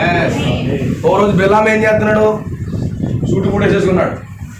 సూటు కూడా వేసేసుకుని వెళ్ళిపోయి ఇజ్రాయేల్ ప్రజల్ని శపించేద్దాం వెళ్ళిపోయి సూటు కూడా వేసుకుని ఇజ్రాయేల్ ప్రజలు దీవించి వచ్చేద్దాం. ఇంకో విషయం తెలుసా, చాలా మంది నిన్ను శపిద్దామని చెప్పి నేను దీవించేస్తాను. నిజమే, ఐ హ్యావ్ ఎక్స్పీరియన్సెస్, నాకు చాలా అనుభవాలు ఉన్నాయి. ఆమె వాళ్ళు ఎందుకు చెప్పించాలనుకుంటారో తెలియదు. ఆమె నేను అనుకుంటే ఇతను ఎందుకు నాకు శత్రువు వేయడం నాకు తెలియదండి.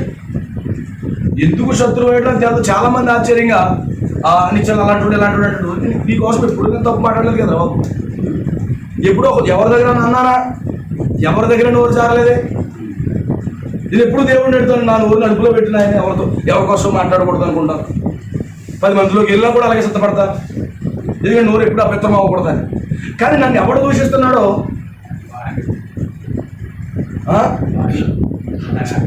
అంతగా ఎందుకు శత్రువు అవుతారో అర్థమవు. అవనే ఒక వ్యక్తి నా మీద ఒక నేరం చేసి నేరం మోపాడు. ఆ నేరము ఆ వ్యక్తి చేసేటట్టుగా దేవుడు చేసేసాడు. వెళ్ళిపోయింది, టూలేట్గా ఆల్రెడీ అయిపోయింది, కార్యం జరిగిపోయింది కూడా. అంటే మనం శపిందామని చూస్తే వాడు శపించిపోతాడు. ఎందుకంటే ఆ శాపము కూడా మనకు తగలకుండా దేవుడే ప్రొటెక్షన్ ఇస్తాడు, దేవుడే భద్రపరుస్తాడు.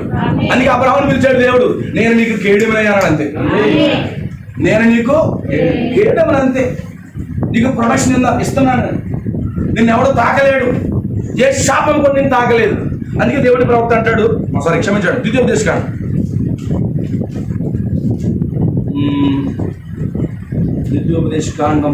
23వ అధ్యాయం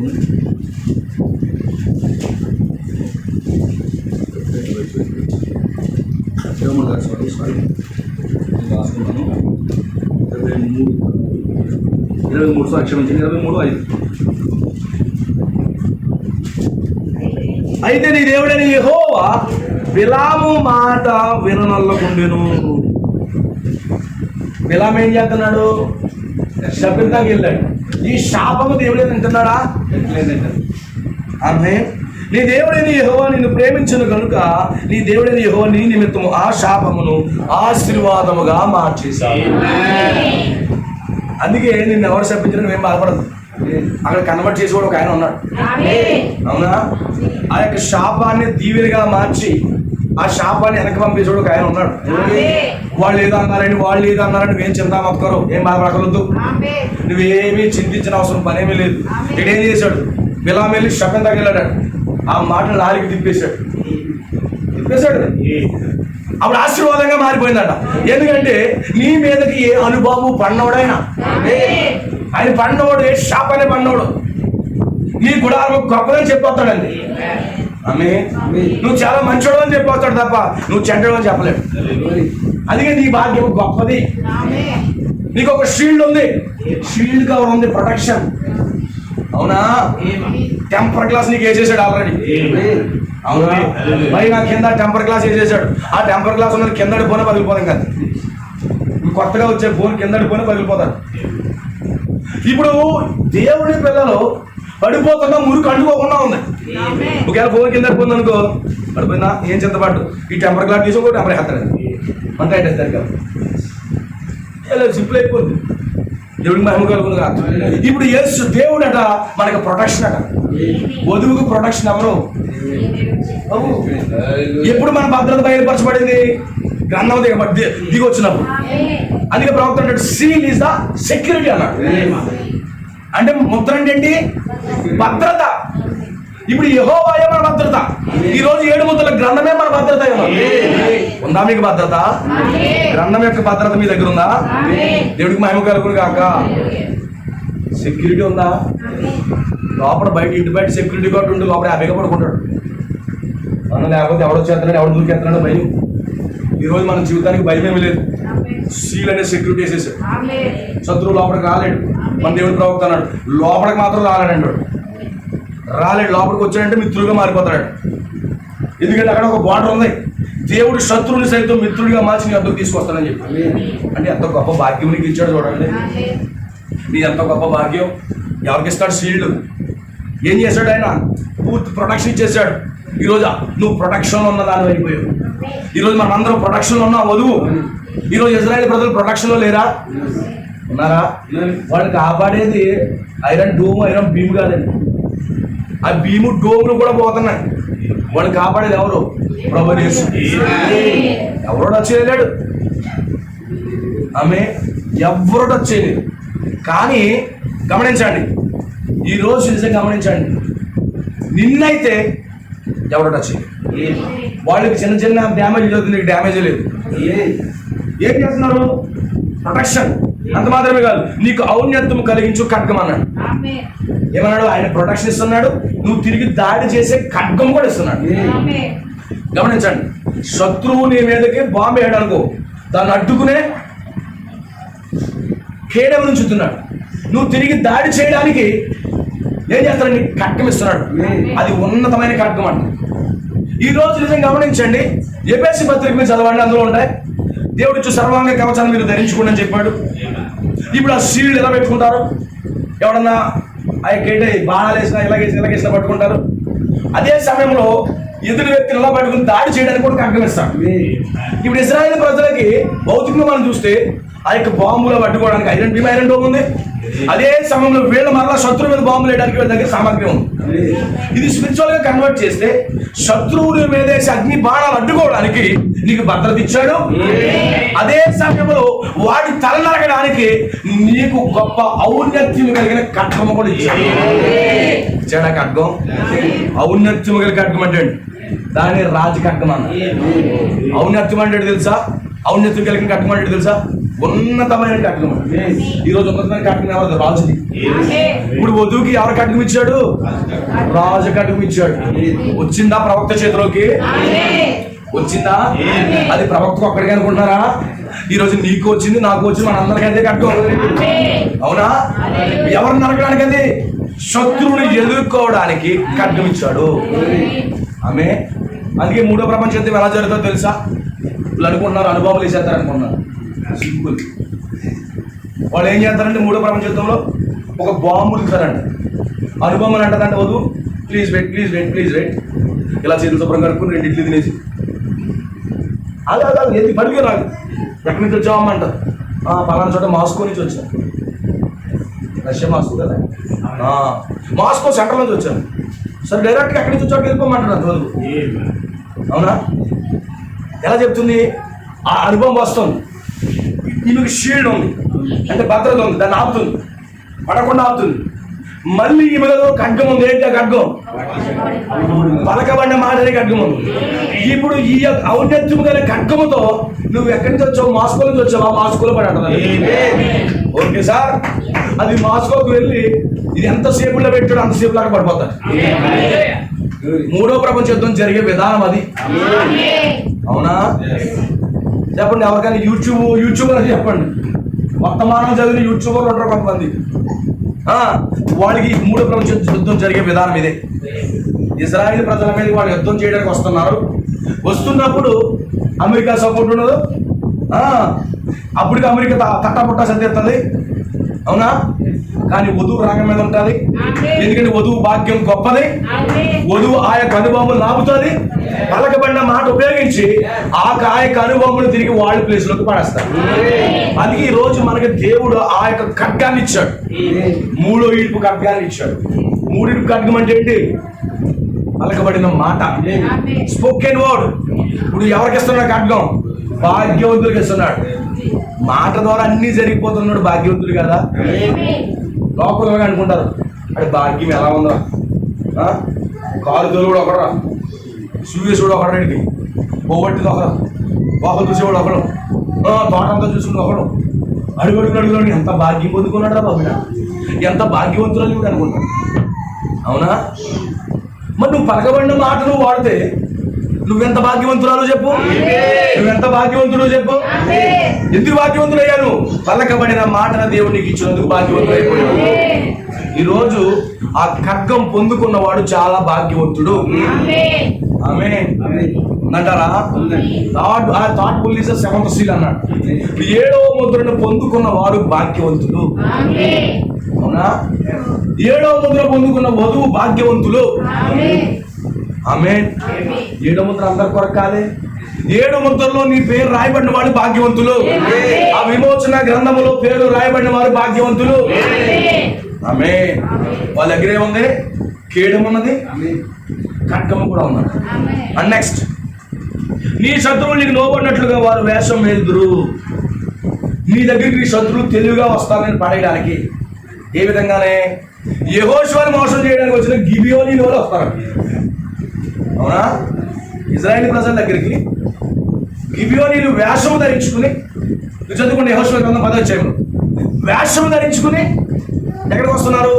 ఇజ్రాయేల్ ప్రజలు మోసం చేయడానికి వస్తున్నారు. మోసం చేయడానికి వచ్చినప్పుడు ఇక్కడ ఏం చేస్తున్నారు తెలుసా? వీళ్ళు మోసం పసిగట్టేశారు. అవునా? అందుకే శత్రువు యొక్క ప్రతి కదలికను వధువు వివరించేస్తారు. వాళ్ళు ఎలాగొచ్చారు? చాలా తీరుగా వచ్చారు. ఎండిపోయి మాంసం పట్టుకుని వచ్చారు, అరిగిపోయి చెప్పులు వేసుకొచ్చారు, చాలా తెలివిగా వచ్చారు. కొంతమంది ఇదే యాసం వేస్తుంటారు చాలా తెలివిగా. ఆమె గిబియోనీల యాసం ఏంటి? వాళ్ళకి బట్టలు లెక్క చాలా మంచి బట్టలు ఉంటాయి, వాళ్ళకి మంచి చెప్పులు లెక్క మంచి చెప్పులు ఉంటాయి, మంచి పరిస్థితులు లెక్క మంచి పరిస్థితులు ఉంటాయి. కానీ ఇజ్రాయేల్కి వచ్చేటప్పటికి ఎలా ఉంటుంది తెలుసా? ఇంకమ్మా మేము చాలా పేదవాళ్ళము, చాలా మాకు ఏమీ లేదు అన్నట్టు. అవునా? చాలా డేంజరస్ స్పిరిట్. వాళ్ళు పై వేషం ఏం చేస్తున్నారు? నేను మీ వాళ్ళు నడిచి నడిచి సొక్క చేసా ఇండిపోయిందండి. అవునా? వీళ్ళేమనుకున్న ఇజ్రాయేల్ ప్రజలు ముందు చూశారు, వాళ్ళు ఏమీ లేదనుకున్నారు. కానీ సొక్క అంటే బాధపడిపోయింది. కానీ వీడు వేసి ఆశలు మాత్రం చాలా రిచ్గా ఉన్నారు. Be careful. చాలా మంది పేదోళ్ళుగా నటిస్తారు కానీ చాలా ధనవంతులుగా ఉంటారు. ఎందుకని? విషయం చెప్పనా? మనకి దిగులు జనరల్గా అలాగే అంటారా? వాళ్ళు మన సకలం గల్లని వేసుకుంటారా? వేసుకుని అన్నయ్య అన్నయ్య ఇంకా రేట్ బిస్కెట్ అన్నా కొనంట. ఇంకా ఆఖరిగడ్డ 2 రూపాయలు ఇవ్వకపోతే ఆ బిస్కెట్ అంట. వాళ్ళు కానీ సాయం కానీ డబ్బులు లెక్కెళ్తే స్కూల్ టీచర్ అంటే ఎక్కువ చేరిపోతుంది. ఎవడో ముంబైలో ఉంటాడు బెగ్గరం, ఆడు కోట్లు వెళ్ళాలి కట్టండి. నీకు ఏమున్నాయా? నీకు ఏముందా? వాడు బట్టలు వేసుకుంటాడు. ఎప్పుడు సిలిపోని బట్టలే, ఎప్పుడు మాసిపోని బట్టలే. కానీ వాడికి ఎలా ఉంటుంది అంటే వాడికి పెద్ద పెద్ద కార్లు, పెద్ద పెద్ద ఫోన్లు. ఎవడో నీకు రోజు టిఫిన్ సెంటర్ కాడ ఆడే. అలాగే వచ్చారండి గిబియోనీలు. ప్రతి మోసగాడను దేవుని కుమారులు పట్టేస్తారు. శత్రు యొక్క ప్రతి కార్యాలను వివేచిస్తుందంట వధువు. వివేచన వరము కలిగిన వాళ్ళు భాగ్యవంతులు. వివేచన వరం కలిగిన వారు భాగ్యవంతులు. పరిశుద్ధాత్మ నింపబడిన వారు భాగ్యవంతులు. నీతి కొరకు హింస పొందిన వారు భాగ్యవంతులు. యెహోవా చేత గద్దింపు పొందిన వారు భాగ్యవంతులు. పలకబడిన మాటను కలిగి ఉన్న వారు భాగ్యవంతులు. యెహోవా చేత పత్రపరచబడిన వారు, యెహోవా చేత సహాయాన్ని పొందిన వారు భాగ్యవంతులు. ఏం చేశారు వీళ్ళు? వీళ్ళు చూస్తేమో అడుక్కునే వాళ్ళు ఉన్నారు. కానీ ఇక్కడ చూస్తారా ముందు తిని చాలా పిషాలుగా తింటున్నారు. గిబియోనీలు తేడా ఉంది. ఏదో పట్టేశారు. యెహోషువ నువ్వు వీళ్ళతో నిబంధన చేసావు కానీ వాళ్ళు చాలా తేడాగా ఉన్నారు. అంటే యెహోషువ చాలా తెలివైనడు, మనోడిని పుట్లెట్టారు. అక్కడ సంఘం పట్టుకుంది కానీ యెహోషువ పట్టుకోలేదు. యెహోషువ చాలా జాలి పడ్డాడు. వాళ్ళు చూసి ఎంత జాలి పడ్డాడంటే మాకు ఏమీ లేదేమో అంత జాలి పడ్డాడండి. కానీ సంఘం గమనిస్తుంది, లేదో తేడాగా ఉన్నాడు అబ్బాయి. ఆమె వీడేసుకున్న వస్త్రాలు వేరు, వీడు కడుక్కునే చేతులు కడుక్కునే విధానం వేరు, మరలా కట్టట్లేదు వీడు. చాలా వ్యత్యాసం ఉంది తన స్వర్గంతానే. యెహోషువ వీళ్ళు తేడాగా ఉన్నారండి. సంఘం పట్టిందా అంటే సంఘం ఎంత వేకప్గా ఉందో చూడండి. అదే తంతు ముందు కొనసాగించుంటే ఇశ్రాయేల్ ప్రజలందరినీ లేపేసేవాళ్ళు. కానీ సంఘం పట్టేసింది. అందుకే సంఘం కూడా చాలా వేకప్గా ఉండాలి.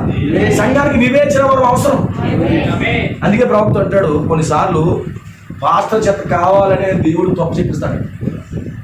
అవునా? అందుకే దేవుడి ప్రవక్త 7,000 మందికి బదులు 700 అన్నాడు.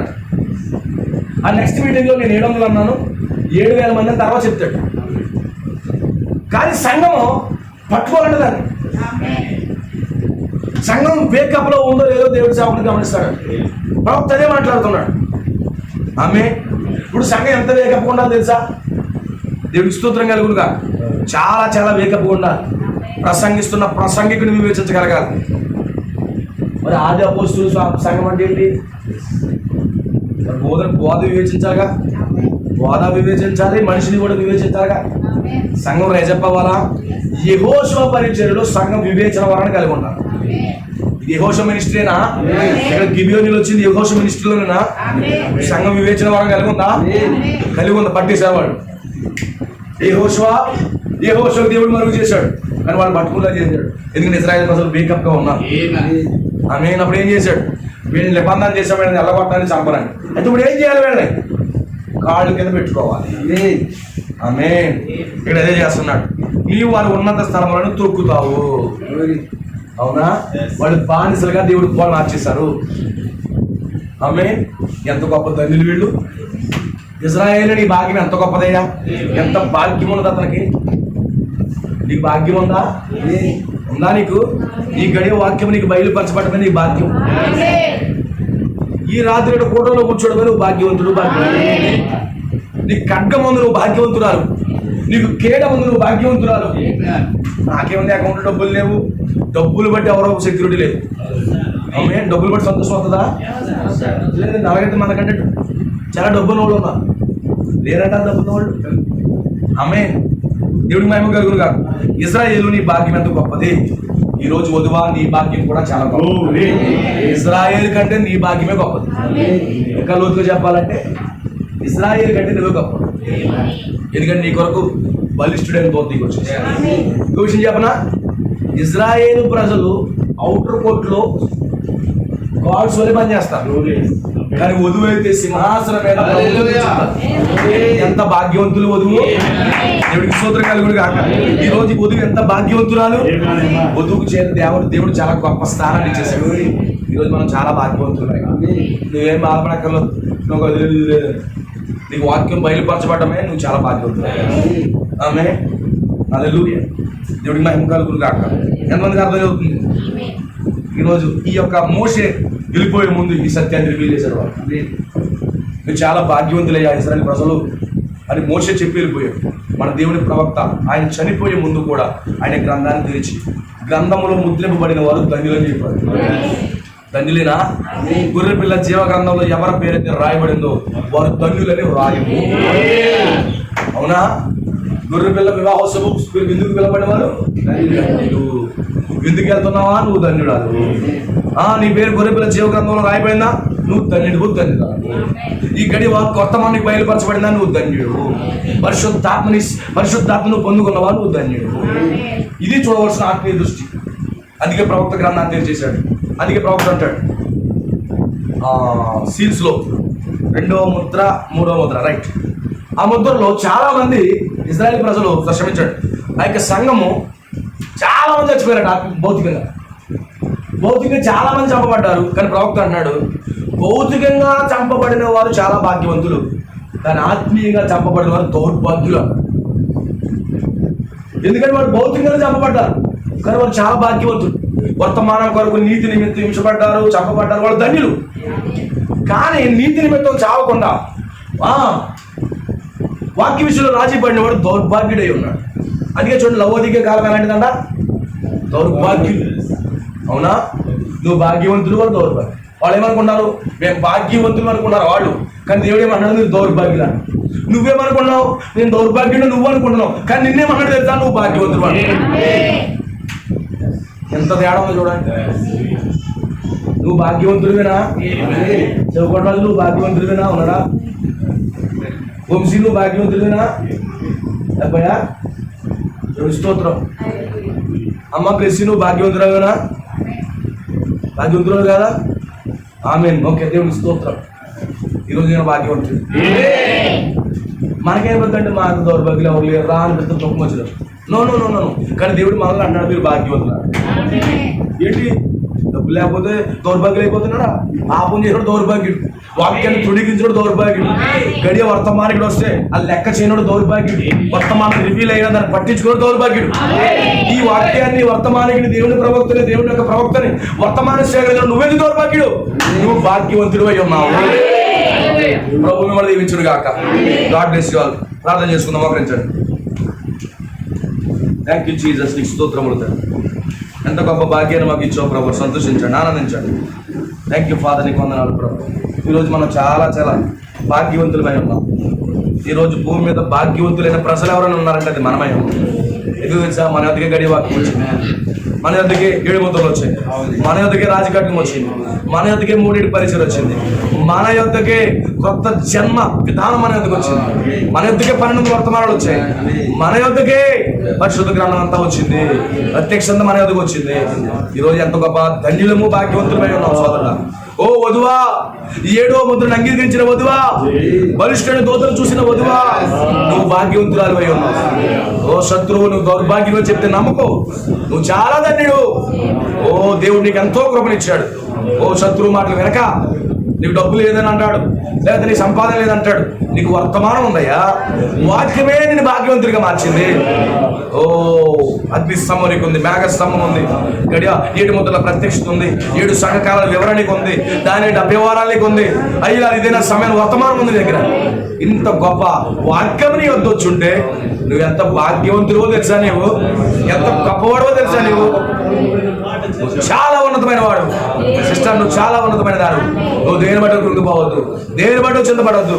ఈ రోజు 7వ ముద్రను పొందుకున్న మనము భాగ్యవంతులమై ఉన్నాము. ఈరోజు 7వ ముద్ర బయలుపరచబడిన వధువు భాగ్యవంతురాలై ఉన్నది. ఈరోజు ఇశ్రాయేలు కంటే భాగ్యవంతులము, ఎందుకంటే మనకు సింహాసనం ఇవ్వబడుతున్నది. ఓ నిజంగా మనకి సింహాసనం ఉన్నది. ఓ ఆయన పక్కన కూర్చోబెట్టుబడి కూర్చుంటే భాగ్యవంతులమై ఉన్నాం మనం.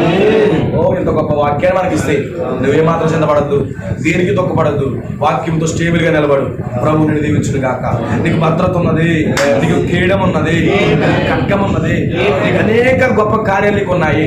నీ శత్రువు నిన్ను మోసం చేయాలని వచ్చిన శత్రువు నీ పాదాల కిందకి వెళ్తాడు. అందుకే నీ భాగ్యము గొప్పది. ఓ ప్రవక్త వెళ్ళిపోయే ముందుగా 7 ముద్రలు తెరిచి వధువు భాగ్యాన్ని బయలుపరిచాడు. గొర్రెపిల్ల జీవ గ్రంథములో రాయబడిన వారి యొక్క భాగ్యమును బయలుపరిచి వెళ్ళిపోయాడు. వారికి పలకబడిన మాట ఉన్నది, గుడారపు దర్శనం ఉన్నది. ఓ నిజంగా పలకబడిన మాట, గుడారపు దర్శనం, అనేక కార్యాలు ఉన్నాయి. ఓ నిజంగా మన ప్రవక్త బయలుపరిచి వెళ్ళిపోయాడు. అది ఈ రోజు మనం భాగ్యవంతులమై ఉన్నాము, నిజంగా భాగ్యవంతులమై ఉన్నాం. ఓ ఎంతమంది భాగ్యవంతులుగా ఉన్నారు? నోటు తొప్పుకోను, నోరు ఆపేసుకోకు, నోటు తొప్పుకోను. నోటు చెప్పగలరు అందరూ నేను భాగ్యవంతుడిని చెప్పగలవా? నేను భాగ్యవంతుడిని, నేను భాగ్యవంతుడిని, నేను భాగ్యవంతురాలి. ఒకరు చెప్పగలరా మీ నోటిలో? ఎస్, నేను భాగ్యవంతుడై ఉన్నాను. హల్లెలూయా. ఈ గడియ వాక్యమే నన్ను భాగ్యవంతుడిగా మార్చేసి దేనికి చింతపడ అవసరం లేదు. నేను భాగ్యవంతుడై ఉన్నాను. హల్లెలూయా. నా సహాయకుడు ఉన్నాడు, నా కీడం ఉన్నాడు, నాకు ఔన్నత్యం కలిగిన ఖడ్గం ఉన్నది. నాకు ఇన్ని గొప్ప గొప్ప కార్యదేవుడు నాకు ఇచ్చాడు. ఈరోజు మనం గొప్పవాడమై ఉన్నాం సోదరి సోదరు. ఈరోజు ప్రభువుకు సమర్పించుకోండి, మనం ప్రార్థన చేసుకుందాం. సంతోషంగా వెళ్ళండి, ఇంటికి ఆనందంగా వెళ్ళండి, భాగ్యవంతులైన వెళ్ళండి. శత్రువు ఎన్ని చెప్పిన వాడు మాట వినకండి, దుష్టుడు ఎన్ని చెప్పిన వాడు మాట వినకండి. వాక్యాన్ని పట్టుకుందాము, వాక్యాన్ని ముందుకు సాగు. ప్రభువుని దీవించును గాక. ప్రార్థన చేసుకుందాం సోదరు గాబులుగా ప్రార్థన చేస్తాం. పరిశుద్ధుడా, మహోన్నతుడా తండ్రి, సర్వశక్తిమంతుడా దేవా, మీకు స్తుతులు, వందనాలు, స్తోత్రాలు చెల్లిస్తున్నాం ప్రభువా. నిన్నాడు నిరంతరము వ్యాపృతిగా ఉండవు ప్రభువా. ఇగో మరి రాత్రి కాల సమయమందు ప్రభువా, నిజంగా నాయన ఆ రోజు ప్రజలను ఇజ్రాయేలును దీవించడానికి ప్రభువా నువ్వు ఎలాగైతే దిగి వచ్చావో నాయన, ఓ ప్రభా, మరి చివరి దినాలలో కూడా ప్రభా బలిష్ఠులైన దూతగా దిగి వచ్చి నాయన, ఓ ప్రభా గ్రంథం బట్టి దిగి వచ్చి నాయన, ఓ ప్రభా నిశ్చయంగా ప్రభా ఈ రోజు మమ్మల్ని దీవించిన దేవుడు. ఓ ప్రభా నిజంగా ప్రభా, ఓ ప్రభా వధువా నువ్వు ధన్యురాలు అని ప్రభా, వధువా నువ్వు భాగ్యవంతురాలు అని ప్రభా, ఎంత మంచి మాట పలికిన దేవుడు. నిజంగా ప్రభు, నిజంగా ప్రభు లోకంలో ప్రభా, ఓ ప్రభా లోకం చేత తృణీకరించబడిన వారు ప్రభా, ఈ లోకం చేత ప్రభా త్రోసివేయబడిన వారు అయినప్పటికీ ప్రభా మీ చేత ప్రభా, ఓ మీ భాగ్యవంతులుగా ప్రభా, ఓ మమ్మల్ని పిలవడి పిలిచినందుకు నీకు వందనాలు ఆయన. సహాయం చేయండి ప్రభువా, నీ వాక్యమును బట్టి నీకు వందనాలు నాయన. ఈ రోజు ఈ ప్రపంచంలో ప్రభువా, ఓ ప్రభువా, ఓ ప్రభా అందరికంటే ప్రభువా ఈరోజు మమ్మల్ని భాగ్యవంతులుగా చేసి ఓ నీకు మహిమ కలుగును గాక. ఈ లోకంలో ప్రభు ఉన్న వారందరికంటే ప్రభువా, ఈ భూమి మీద ఉన్న ప్రజలందరికంటే ప్రభువా ఈరోజు అత్యున్నతమైన ప్రభువా, ఓ ప్రభు దీవెనకరమైన ప్రజలుగా ప్రభువా ఈరోజు మమ్మల్ని చేసినందుకు వందనాలు నాయన. లేదు మేము ఎలా మర్చిపోగలను ప్రభు. ఓ ప్రభు నిశ్చయంగా ప్రభు నువ్వు దిగి వచ్చి నాయనా ఓ ప్రభు శాపములతో ఉన్న మమ్మల్ని ప్రభు. ఓ ప్రభు నిశ్చయంగా ప్రభు. ఓ ప్రభు నన్ను రోగములతో ఉన్న మమ్మల్ని ప్రభు. మమ్మల్ని భాగ్యవంతులుగా నిజంగా ఈ రోజుల్లో అవధిక సంఘం ప్రభు అది దరిద్రమైన ప్రభు. ఓ ప్రభు నిశ్చయంగా ప్రభు మమ్మల్ని అయితే ప్రభు ఓ ఆ దరిద్రపు ధనంలో నుంచి ప్రభు ఆ దరిద్రపు లౌలికలో నుంచి ప్రభు మమ్మల్ని బయటికి పిలిచిన ఆయన మమ్మల్ని భాగ్యవంతులుగా మహిమ కలుగురు గాని ఇచ్చిన వాక్యములు బట్టి వందనాలు. ఈ కాలపు వర్తమానాన్ని బట్టి వందనాలు. మహిమ కలుగురు గాని అవును ప్రభు ఈ రోజు ఈ కాలపు వర్తమానం మా భాగ్యమై ఉందని ఓ ప్రభు నీకు వందనాలు. ఒకటి ప్రభు నిలబెట్టుకుని ప్రభు అనేకమైన సంగతులు ప్రభు మా స్థానం మాకు చూపించావు నాయన. మాలో ఉన్న దుఃఖం ప్రభు మాలో ఉన్న విచారం ప్రభు మాలో ఉన్నటువంటి ప్రతి ఓ ప్రభు బాధలన్నీ కూడా ఓ ప్రభా నుంచి తొలగించావండి. ఓ నాయన నుంచి మాతో మాట్లాడుకుంటూ సహాయం చేయండి ప్రభు. మేము ఎల్లప్పుడు ప్రభా ఆ పరిశుద్ధాత్మ మంతులు మేము ముందుగా ఓ మేము ఎల్లప్పుడు ప్రభు ఆ మంతులకి ఎక్కడ మేము బయటకు రాకుండా ప్రభు మాకు ఇవ్వండి. రోజు మాకున్న కాపుదల ప్రభు లోకంలో ఎవరికి ఇవ్వలేదు ప్రభు. సహాయం చేయండి అన్నావు ప్రభు. ఇది చేసినట్టుగా ఏ జనములకు నువ్వు ఎలా చేయలేదంట ప్రభు. ప్రభు నీకు వందనాలు. వాక్యం అందరిలో ఫలింపచేయండి మాలో ఫలింపచేయండి ప్రభు. ఆ వాక్యాన్ని బట్టి ప్రభు ఈ రాత్రి నువ్వు ఇచ్చిన వర్తమానాన్ని బట్టి ప్రభు సంతోషంగా ఉందము కానీ నడిపించుకుని సేవకుడు అభిషేకించి కుటుంబాన్ని పరిచయం జీవించమని ప్రభు. అతి విన్న సోదరులందరినీ కూడా ప్రభు అందరినీ ఆశీర్వదించమని ప్రభు. మహిమ పొందాలి ప్రభు. అని చెప్పని ఆశీర్వించు నేను ఆశీర్వదిస్తాను. నిజంగా మొదలు నేను జీవించినట్టుగా ఆశీర్వదించినట్టుగా సాయం చేయండి ప్రభు. ఆ మంచి మాట ప్రభు మేమందరం పలుకుతుండగా ప్రభు సాయం చేయండి. ఆ దీవెనికరమైన మాటలే ప్రభు మా నోట్లో ఉంచమని నాయన. ఆ సమితికరమైన మాటలు మా వద్దు ప్రభు. నేను ఎల్లప్పుడూ ప్రభు జీవించే ప్రజలుగా మాకంతా ప్రభావం మీకు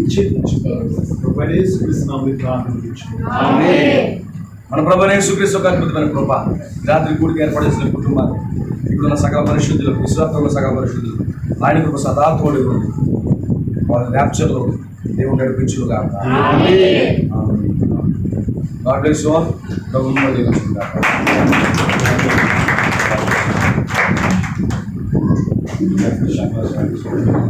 bless you.